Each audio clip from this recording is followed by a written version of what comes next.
नमस्कार, आप देख रहे हैं खिलांचल टाइम्स। मैं हूं आपके साथ प्रिया। पूरे झारखंड में चुनावी शोर जारी है। इसी कड़ी में आज हमारी टीम पहुंची है दुमका नगर परिषद के वार्ड संख्या 14, जहां हमारे साथ मौजूद है पार्षद पद के प्रत्याशी मोहम्मद जाहिद इमाम। लगातार जनता के बीच जाकर अपने पक्ष में मतदान करने की आग्रह कर रहे हैं। पार्षद पद के प्रत्याशी मोहम्मद जाहिर राजू का कहना है कि चुनाव लड़ रहा हूं और जनता ने जीत का भरोसा दिया है। सरकार द्वारा दी गई सभी जन कल्याणकारी योजनाओं पे खरा उतरने का पूरी कोशिश करूंगा। आइए देखते हैं उन्होंने क्या कहा। सबसे पहले सर हमारे चैनल में स्वागत है आपका। नमस्कार।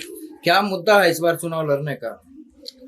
मुद्दा जो है, देखिए, बेसिक चीज जो नगर पालिका के लिए होता है, जो लोगों की बेसिक नीड है, ये गली की सफाई हो, सड़कें हो, साफ सुथरे स्वच्छ सड़क हो, पानी का सुचारू व्यवस्था हो, स्ट्रीट लाइट जो है वो चालू व्यवस्था में हो, हैंडपम्प जहाँ जहाँ लगा हुआ है सरकारी हैंडपम्प वो सारा जो है सुचारू रूप से चालू व्यवस्था में हो। ये सब तो बेसिक चीज़ है। इसके अलावा भी बहुत सारी काम है जो करना होता है ना। बहुत सारे ऐसे काम हैं जो सरकार की योजनाएं चलती हैं, लोगों को उसकी जानकारियाँ नहीं होती है। अभी जैसे सबसे हाईलाइट प्रोग्राम है झारखंड सरकार का मैया सम्मान योजना, उसमें लोगों को बहुत असुविधाएं हो रही है। बहुत सारी माताएं बहनों का शिकायत है, माताएं बहनों का जो है कंप्लेन है कि हमको नहीं मिल पा रहा है, या मेरा एक दो बार मिला फिर कट गया। तो वो क्यों कटा, क्या कारण रहा, ये सब का जो है जांच करना, निरीक्षण करना, ये सब जो है काम रहेगा। और वार्ड के विकास के लिए, वार्ड के जो है वार्ड को स्वच्छ बनाना मेरा मेन मुद्दा रहेगा। और नगर निकाय जो है कुल 21 वार्डों में जो है विभाजित है। मेरा प्रयास रहेगा कि मैं अपने वार्ड को सभी वार्डों से जो है नंबर 1 पे लाने का प्रयास करूंगा। यही हमारा प्रयास। वोट मांगने जाते हैं, जनता की क्या समस्या है, जनता क्या कहते हैं, अभी वर्तमान वार्ड में क्या समस्या है? देखिए, वर्तमान की जो समस्या है, बात ऐसी है कि 3 टर्म चुनाव अभी तक हो चुका है, ठीक है ना। तो 3 टर्म चुनाव में जो भी पार्षद हमारे आए, अगर आप देखिएगा, आप ऐसे भी आप आकलन कीजिएगा, तो पूर्व के पार्षदों से यहाँ की जनता को या हमारे लोगों को कोई विशेष परेशानी नहीं है। बल्कि लोगों में ये दुख है कि भावना है कि जो है हमारे पूर्व पार्षद इस बार कुछ कानूनी प्रक्रिया के कारण, चुनाव आयोग के कुछ कानूनी प्रक्रिया के कारण जो है वो इस बार चुनाव में नहीं आ सके। तो इसका अफसोस भी है लोगों को। अगर वो होते तो शायद मैं भी खड़ा ना होता और मैं भी उन्हीं के समर्थन में होता। लेकिन जब ये दांवपेच आ गई और ये हमारा वार्ड जो है अत्यंत पिछड़े वार्ड में आ गया, अनेक्सर 1 में आ गया, और हम लोगों को जो है, मैं आभार व्यक्त करना चाहूँगा चुनाव आयोग का कि हम जैसे पिछड़े वर्ग के लोगों को जो है उन्होंने सामने आने का मौका दिया और प्रतिनिधित्व करने का अवसर दिया। तो खास हमारे यहाँ वार्ड में जो है कोई खास परेशानी नहीं है। उन्होंने जो है अपने समय में अपना बेस्ट दिया है, काम किया है, काम जमीनी स्तर पे दिखता है, लोग उनसे खुश भी थे। जैसा मैंने बताया कि लोगों में ये अफसोस भी है कि वो नहीं लड़ पा रहे हैं, या हमारे वार्ड से वो नहीं लड़ पा रहे हैं।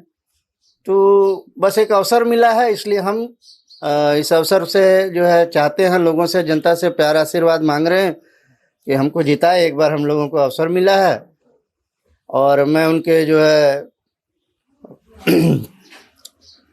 उनके भावनाओं की कदर करते हुए उनके सभी वादों को पूरा करने की कोशिश करूंगा। जो उनकी अपेक्षाएं हैं उसे पूरा करने की कोशिश करूंगा, भरपूर कोशिश करूंगा, और मैं सदैव जो है तत्पर रहूंगा। वोट मांगने सर जाते होंगे आप वार्ड में, जनता का सहयोग मिल रहा है? भरपूर सहयोग मिल रहा है, जनता का भरपूर सहयोग मिल रहा है। देखिए, ये कहना तो उचित नहीं होगा, चुनावी माहौल है, लेकिन क्या है ना कि देखिए, इस पूरे वार्ड में एक हमारा ही घर मात्र जो है एक अलग समुदाय से आता है जी। मैं इस पूरे समाज में एक अलग समुदाय से आता हूँ, ठीक है ना। लेकिन आने के बाद भी हमारे बीच कभी ऐसा कोई भेदभाव नहीं रहा। हम इस चौक पर होलिका दहन भी करते हैं, होली भी मनाते हैं, दिवाली भी मनाते हैं। बल्कि ऐसा देखा जाए कि जो है हमारा जो खुद का पर्व है वो यहाँ पर फीका रहता है, क्योंकि हम एक घर हैं जी। तो हमारा खुद का परिवार त्यौहार जो है, जैसे अभी शब रात गुजरा, रमज़ान आने वाला है, तो ये फीका रहता है। हम सभी अपने भाइयों के जो है त्यौहार में शामिल रहते हैं, आस पड़ोस के लोगों के साथ सहयोग में रहते हैं। किसी भी तरह का त्यौहार हो, मन्नी जीनी हो, हर चीज में हम उनके साथ जो है शामिल होते हैं। वार्ड नंबर 14 की जनता अगर आपको पार्षद चुनती है तो अपनी वार्ड के लिए 3 काम बताइए जिसको आप प्राथमिकता में रखे होंगे। प्राथमिकता के तौर पर तो देखिए जो है कि सर्वप्रथम एकदम जो जिसको बोला जाएगा एकदम मोस्ट प्रायोरिटी ये है कि सफाई। सफाई और सफाई ऐसी चीज है कि देखिए पिछले 3 साल से जो है चुनाव जो है 2023 में कार्यकाल समाप्त हो गया, तो पिछले 3 सालों से किसी भी आदमी के ये जिम्मेदारी नहीं थी कि वो सफाई करवाए, किसी पर ये दायित्व नहीं था। तो ये नगर निकाय जो है समाप्त हो चुका था कार्यकाल। तो अभी जो भी शहर में आपको गंदगी दिख रहा है या नाली जमाव दिख रहा है या जो भी असुविधाएं आपको दिख रही हैं वो विगत 3 वर्षों की है। 3 वर्ष पहले ये सब नहीं था। किससे जिम्मेदार मानते हैं इसके लिए? कोई जिम्मेदार नहीं है, चुनाव नहीं हुआ तो कोई दायित्व नहीं है ना, किसी का दायित्व नहीं है। आप किसे प्रशासन तो देखिए प्रशासन से कहना मुश्किल है। नगर प्रशासन का तो सर जिम्मेदारी बनता है। जिम्मेदारी था तो देखिए ये इसीलिए तो नेतृत्व जब तक किसी एक आदमी के हाथ में नहीं रहेगा, नेतृत्व की कमी रहे जी 3 वर्षों में नेतृत्व की कमी रही, कोई उसके लिए दायित्व नहीं था किसी के हाथ में, कोई ऐसा शख्स जिम्मेदार नहीं था जो नगर परिषद से सफाई कर्मियों को ला सके, उसकी मॉनिटरिंग कर सके कि सफाई हो रही है कि नहीं हो रही है। वो नगर पालिका का काम है, सरकारी काम है, अपना योजना अनुसार चल रहा है। झाड़ूदारी पर आ रही है कि नहीं इसको कौन देखेगा, है ना। जब एक आदमी पर जिम्मेदारी होता है, एक परिवार के लोग चलाता है, तो सुबह उठकर सब्जी लाने जाना है, सौदा लाने जाना है, बच्चे को स्कूल पहुंचाना है, वो उसके निजी जिम्मेदारी होती है। अगर वार्ड पार्षद 14 की जनता मुझे चुनती है और ये जिम्मेदारी मुझे मिलता है, मैं वार्ड की जिम्मेदारी उठाता हूं, तो फिर मेरा ये कर्तव्य होगा कि मैं एक एक गली एक एक कोना जो है अपने वार्ड का सर्वेक्षण करूं कि कहाँ गंदगी है, कहाँ सफाई है, कहाँ पानी की दिक्कत हो रही है, कहाँ लाइट की दिक्कत हो रही है। खुद से घूमकर जी मैं प्रत्येक दिन अपने वार्ड में एक राउंड मॉर्निंग में लगाऊंगा। और उसके अलावा भी बहुत सारी योजनाएं हैं, बुजुर्ग लोगों के लिए है, वृद्धा पेंशन है, विधवा पेंशन है, राशन कार्ड की एक बहुत बड़ी समस्या है, उसमें लोगों को परेशानी आती है। कभी इस प्रज्ञा केंद्र कभी उस प्रज्ञा केंद्र घूमते रहते हैं लोग, नहीं बन पाता है। तो उसमें कहाँ क्या टेक्निकल इश्यूज है उसको हम जानेंगे, उसको हम जो है दूर करने का प्रयास करेंगे। उसके अलावा हमारे वार्ड में एक जो है नगर परिषद की ओर से आश्रय भवन बना हुआ है, जहाँ निःशुल्क लोगों की रहने की सुविधा है। मैं उसका प्रॉपर मॉनिटरिंग करूँगा कि लोग वहाँ कितने लोग आ रहे हैं, जो लोग आ रहे हैं वो कैसे लोग हैं, उनका रजिस्टर मेंटेन हो रहा है कि नहीं, उनके आधार कार्ड वहाँ संलग्न है कि नहीं, वो कैसे लोग हैं, कहाँ से आ रहे हैं, मैं उसको देखूँगा। अपने वार्ड के दो लोगों को देखूँगा, किसके घर क्या परेशानी है वो उसको मैं समझूंगा। में जो है सर ऐसा है ना कि आप लोग तो पत्रकार बंधु हैं, आप लोग को पता ही होगा कि करने लायक बहुत काम है। अगर सच्चे मन से लोग करना चाहें कि जनता सेवा के लिए मैं इस क्षेत्र में आना चाहता हूं और जनता के लिए करना चाहें, तो बहुत सारे काम हैं जो करने लायक हैं। जैसे अभी मैं वार्ड में जो घूम रहा हूं तो मैं देख रहा हूं कि हमारे वार्ड में आंगनवाड़ी नहीं है। अब एक आंगनवाड़ी नहीं होने के कारण आप सोचिए कि आंगनवाड़ी से कितनी सारी जो है सुविधाएं गर्भवती महिलाओं के लिए, किशोरियों के लिए चलता है। पैड का वितरण होता है, आयरन की गोली का वितरण होता है, आपको पोषक तत्व जो है दलिया वगैरह ये सब वितरण होता है। तो अब आंगनवाड़ी केंद्र नहीं होने के कारण वो सब सुचारू रूप से नहीं हो पा रहा है। फिर जो है आपके आंगनवाड़ी में जो है आपका प्री नर्सरी स्कूल चलता है।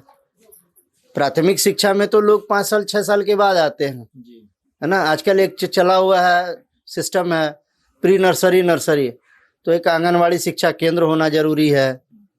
और फिर जो है उसकी देखरेख के लिए जो है सहिया होती है, सेविका होती है, बीएलओज हैं, ये लोग जो है प्रॉपर वे में काम कर रहे हैं कि नहीं। एक वार्ड पार्षद होने के नाते मेरी जिम्मेदारी बनती है कि मैं उनकी निगरानी रखूं, है ना, उनकी मॉनिटरिंग करूं कि वो लोग वार्ड में घूम रहे हैं कि नहीं, सही तरीके से अपने काम का निर्वहन कर रहे हैं कि नहीं। तो देखिए करने के अगर ख्याल से लोग उतरेंगे कि हमको हाँ जनसेवा करना है और माने समाज सेवा करना है, अगर इस नियत से नेक इरादा से और लोग अगर आते हैं तो करने के लिए बहुत सारे काम है। भैया मैं क्या क्या गिनाऊं, शिक्षित बेरोजगार लड़के इधर से उधर भटक रहे हैं, 200 400 500 रुपया के लिए किसी की दुकान में मजदूरी कर रहे हैं, कुछ कर रहे हैं। तो अगर वो वाकई शिक्षित हैं, एलिजिबल है, तो मैं उनको CMGP योजना से, PMGP योजना से जोड़ने का प्रयास करूंगा। मैं उन्हें समझाऊं, युवाओं के प्रति जागरूकता हाँ, फैलाएंगे। जागरूकता फैलाने की कोशिश करूंगा मैं, ठीक है ना। तो कहने का कुल मिलाकर के मतलब ये है कि अगर जनता 14 नंबर वार्ड की जनता मुझे जो है जिम्मेदारी देती है और मेरे प्रति विश्वास जगाती है, जैसा मैं रुझान में देख रहा हूँ कि जनता का प्यार आशीर्वाद मुझे मिल रहा है। लोग कह रहे हैं कि जाओ तुम इत्मीनान से रहो, तुम जीत रहे हो, तुम जीत रहे हो, लोगों का आशीर्वाद मेरे साथ है। तो मैं भी ये वादा करता हूँ अपनी तरफ से कि मैं उनके आशाओं को, उनके उम्मीदों को निराशा में नहीं बदलूंगा और हर संभव प्रयास करूंगा, हर कोशिश करूंगा कि मेरा वार्ड पूरे नगर परिषद में, पूरे नगर में नंबर 1 वार्ड हो। स्वच्छता के मामले में, साक्षरता के मामले में, स्वास्थ्य के मामले में। एक चीज़ और है, जो सहिया का काम होता है, जो ममता वाहन होता है, वो सब देखना कि किस घर में कहाँ जो है महिलाएं, माताएं, बहनें हमारी गर्भवती हैं, उनको पोषक तत्व मिल रहा है कि नहीं, दवा मिल रहा है कि नहीं, उनका जो है अस्पताल में रेगुलर जो है USG वगैरह के लिए सहिया काम कर रही है कि नहीं। तो ये सारी हमारी प्राथमिकता होगी, जो बेसिक चीज़ है, जो बेसिक चीज़ है, जो आम जनता की बेसिक चीज़ है। मैं बेसिक चीज़ों पर ध्यान रखते हुए अपने काम का निर्वहन करूँगा। इन्हीं सब बातों में शब्दों को विराम देता हूँ। आपके चैनल से के माध्यम से मैं पूरे वार्ड नंबर 14 की जनता को सादर प्रणाम करता हूँ और ये अपील करता हूँ कि मुझे एक बार अवश्य मौका दें। चुनाव चिन्ह बेबी वॉकर निशान है, क्रम संख्या 2 पर है।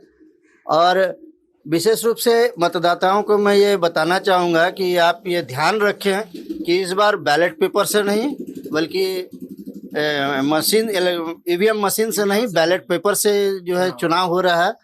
तो उसमें बहुत सावधानी से जो है पंच करें। अगर दाग के थोड़ा भी ऊपर और नीचे पंच होता है तो वो वोट आपका बेकार हो जाएगा, वो मत आपकी गिनती में नहीं आएगी। इसलिए मैं सभी वोटरों से यह निवेदन करता हूं, विनती करता हूं कि वोट देते वक्त थोड़ा धैर्य से, संयम से, समय लेकर वोट डालें और जो बॉक्स बना रहता है कॉलम, उस कॉलम के अंदर अपना ठप्पा मारने का पूरा प्रयास करें। सबके साथ परिवार है, अपने इलाके में लोग जानते भी हैं, पहचानते भी हैं, हम उसके साथ, वो हमारे साथ सुख दुख में शामिल हुए। पूरे वार्ड में लोगों का जानना ये तो जरूरी नहीं हो पाता ना। इसी बहाने मुझे पूरे समाज से, पूरे वार्ड की जनता से जुड़ने का मौका मिलेगा। मैं लोगों को जानूंगा कि कौन कौन मेरे वार्ड के जनता है, जनता मुझे जानेगी कि हाँ भाई ये भी एक परिवार है जो हमारे वार्ड में रहता है।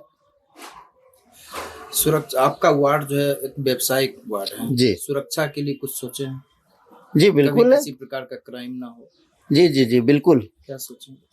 सुरक्षा की भावना से ये है कि शहर ही है, यहाँ नाइट गार्ड की व्यवस्था है ना, नाइट गार्ड की व्यवस्था है जो रात में डंडा लेकर चौकीदारी करते हैं।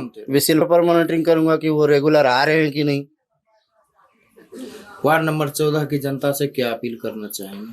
वार्ड नंबर 14 की जनता से मैं यही अपील करना चाहूँगा कि पहली बार जो है अवसर मिला है, मुझे एक अवसर दे।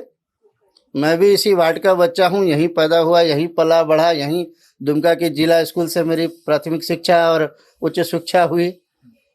तो ये जिला स्कूल से लेके एक आगे एक चौक है जिसको हम लोग अग्रसेन भवन चौक कहते हैं, यहाँ तक कि लोग मुझे अच्छी तरीके से जानते हैं, हमारे परिवार को जानते हैं, बाबूजी को जानते हैं, हमारे पूर्वजों को जानते हैं। हमारे पूर्वज थे मोहम्मद रफ़ीक साहब जो अधिवक्ता थे, तो उनको लोग नाम से भी जानते हैं। तो मैं जनता से यही अपील करना चाहूँगा कि एक बार जो है मौका दे, नेक इरादा के साथ, साफ दिल से। मैं सिर्फ और सिर्फ वार्ड की सेवा के लिए, जनता की सेवा के लिए समर्पित हूँ। हमारे साथ थे वार्ड नंबर 14 के प्रत्याशी मोहम्मद जाहिद इमाम जी। इनका कहना है कि जनता अगर मौका देती है तो वार्ड को निश्चित रूप से सभी वार्डों से स्वच्छ बनाने का मेरा संकल्प है और सुरक्षात्मक दृष्टि से है तो मैं उसके लिए भी खुद मॉनिटरिंग करूंगा। जो भी सरकार की योजनाएं होंगी समाज के अंतिम व्यक्ति तक, समाज के गरीब लोगों तक पहुंचाने का प्रयास करूंगा। कैमरा पर्सन जावेद के साथ विकास कुमार खजा की खास रिपोर्ट।